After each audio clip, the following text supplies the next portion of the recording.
Welcome and welcome back. Thank you for stopping by, fellow fans of Clash of Clans. It is your host, Galadon. And although it is the holiday season in Clash of Clans, many have their eyes turned towards the next Clash of Clans update and what it might bring to the game to make it more exciting, more engaging, and just give everybody that urge to log on and play more. So I thought this might be an opportune time to bring to you the 5 critical Clash of Clans update features that need to be added to the game that I think most of us can agree are going to be a critical part of keeping Clash of Clans going and growing moving forward, looking on to 2022 and beyond. So without any delay, let's talk about this. The first and most important, okay, it's not free gems, although yes, of course, everybody loves free gems, but no, I'm being serious here.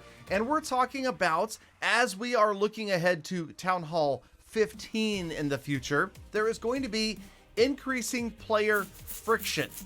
And when I say player friction, I don't mean itching and scratching. No, not that kind of friction. I'm talking about the idea that if you've got a buddy that starts playing Clash of Clans tomorrow, and you're Town Hall 14 and he's Town Hall 1, how much fun is that really going to be?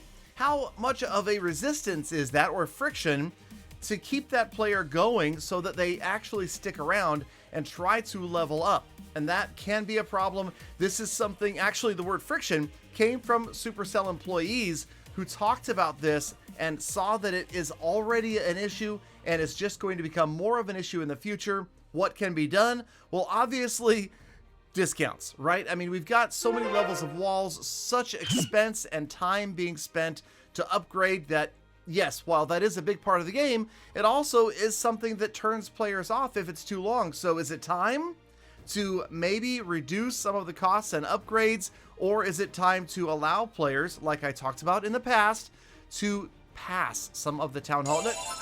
And I'm not talking about buying a giant pack. You can already buy an infinite amount of gems and skip ahead, but what about if the average player could say skip from Town Hall 1 to 3 to 5, or start at Town Hall 4, or just an easier way to get to Town Hall 8 or 9 or so at least? Obviously, I think that costs probably need to be dropped all the way across the board, but a start would be to just allow players to get closer to their friends when they first download the game. Now, number 2 is a big one, and this is something we've talked about in the past ever since the loss of Global. And no, it's not coming back, but I do agree that we need to improve the social aspect of Clash of Clans. And while yes, when Global went away, many lonely teenage boys found it harder to find a pretend girlfriend, seriously, the actual problem was that it made it harder to find clans and clan members, and the tool that was implemented afterwards was not exactly a hit. Players definitely have had a more difficult time since then, and there's really not been anything done to make this system more robust, and my idea of an alliance chat was regrettably short-circuited. So unfortunately for number 2, I don't really have a solution or a good suggestion. I've made the suggestion of an alliance chat where 3 or 4 clans could be allied, and the co-leaders and leaders would be the chat moderators. It wouldn't be that much different than a clan chat, although it would allow more players to talk at once, which would then make it more active and perhaps kind of replace that social aspect just a bit.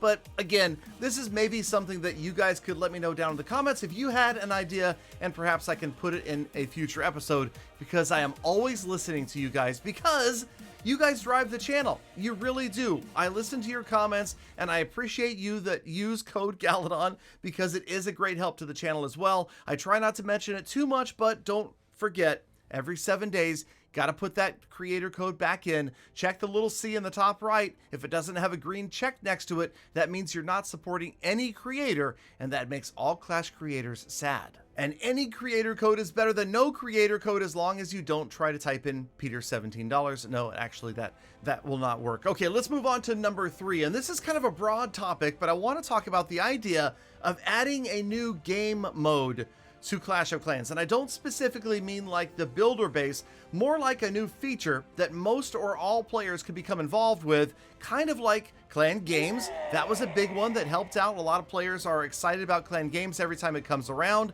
kind of like the Gold Pass. That was the biggest revenue generating feature ever added to Clash of Clans.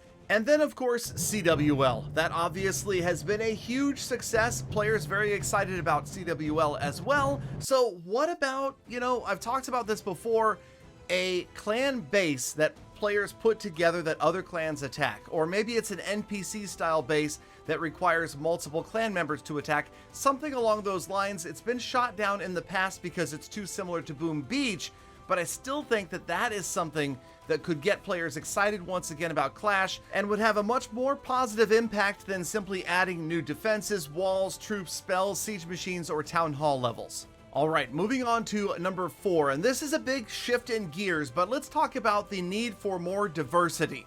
And I don't mean that it's like women's rights and we need more female troops. What I mean is that the meta is completely dominated by air attacks right now, and you don't need statistical proof to know that this is a fact, although right here, thanks to Chase the Ace 12 on Twitter, is a list of all of the attacks that all of the World Championship teams were using on their way to the qualifiers, and obviously air is dominance. Also, I feel like this is the first time in Clash that we've seen one attack be allowed to run away with the meta for such a long period of time. Perhaps they're waiting for this next update in order for things to change, but I feel like that change cannot come soon enough.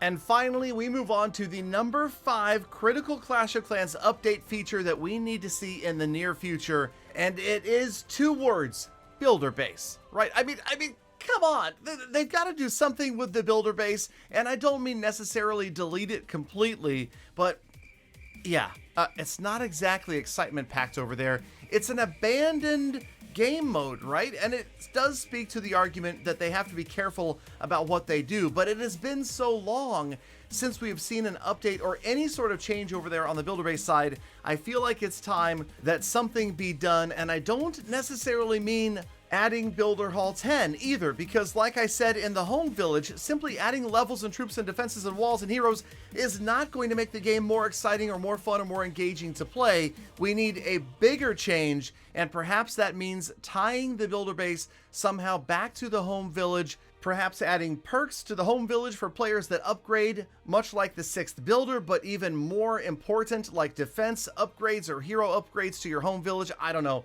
Again, that's one that I can just kind of throw out there and hope that somebody else picks up and runs with. So all of these ideas, all of these features to future updates come down to one thing. Each feature gets players to log on to Clash of Clans. Right? That is what we need. That is what makes for a healthy game. You need to find other bases to attack, players to join your clan to chat with, and other clans to war with in order for the game to continue to grow, to continue to thrive, and to continue to be successful, which means it needs to make Supercell money so that they can continue to put resources back into the game to keep the rest of us entertained. So yes, I do think that Clash of Clans has a bright future and has many, many years of playability ahead of it, but I also think that we are at a critical juncture where Clash of Clans needs to step its game up a little bit and bring us some new and exciting content that is not only going to keep current players engaged, but also bring back players that may have already left Clash of Clans. And I know there's a lot of you out there because some of you admit that you watch these videos and you don't even play.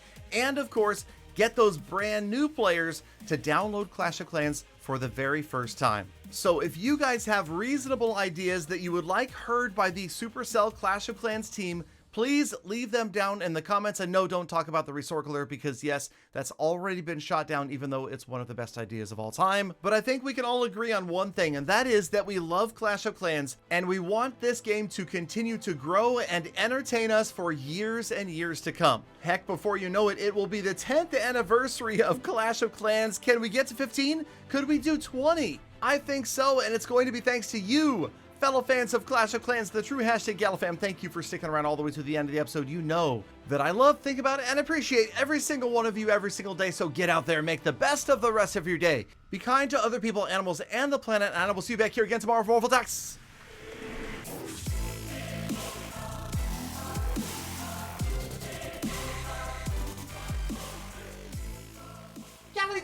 Galadon, 20 years of Clash of Clans, but then you'll be like 110.